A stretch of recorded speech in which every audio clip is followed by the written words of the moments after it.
Hey everyone, thanks for watching.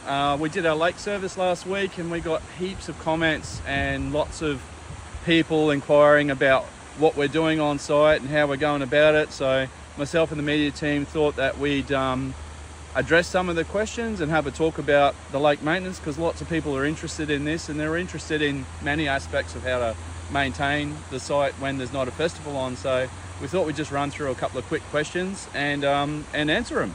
How many people does it take to look after the lake?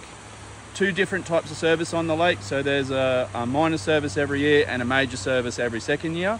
So the major service that we did last week, we need about 8 to 10 people, just with the amount of vegetation removal that we have to do. It's quite a lot. Like, we removed approximately 8 small truckloads of grasses, sedges and macrophytes to do the service. So most of the work is actually not just the flushing of the wetlands, but actually removing the vegetation. So about 8 people is ideal. The people that we work with to do the lake maintenance is a combination of the Challenge Employment Certificate 1 in Conservation Ecosystems, our site team and some hired help. Many thanks there to Dan at Tailored Waterscapes and Patrick at Aquascapes for giving us a bit of a hand, but we're almost at a point now where we can do the maintenance ourselves, which is really exciting for us to have that capability.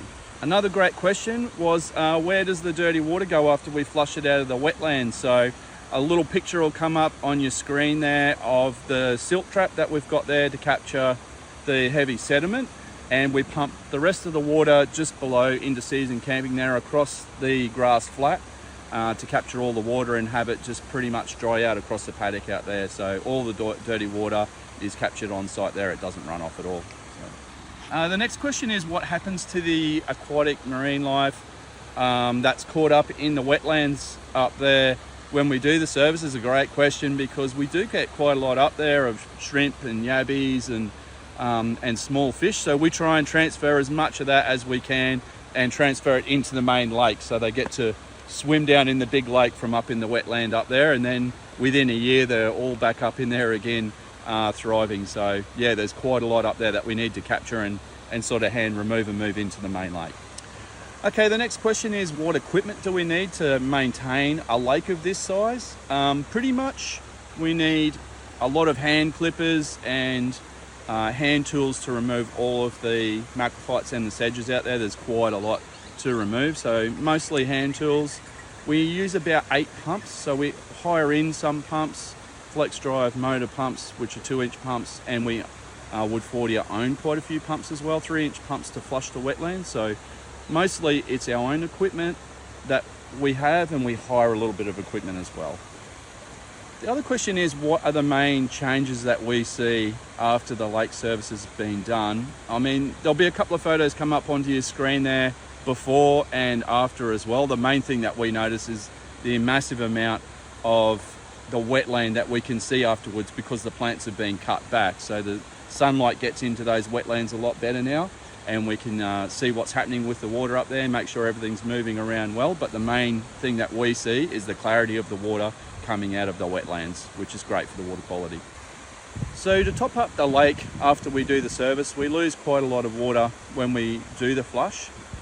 We run all of our water from site through the treatment chain, and then it gets pumped up to the tank that we call Big Mother, which will come up onto your screen as well. So we pump that for about a week before we do the major service on the lake, and as soon as the lake service is finished, we pump it from the tank down. It takes about 3 to 4 days to top this lake back up. The best part about what we do at Lake Gkula is that the site team get to have fun for a couple of days. So in between all of the events, we've got an event coming up at the end of July with Mankind Project and Dragon Call Festival in August. The site team get to do something together, which we're all spread out across the 400 plus acres at different times of the year, and obviously with a lot of events that we're having at the moment, this gives us a chance to kind of hang out together, do a project together and have some fun. So it's a great way for us to participate.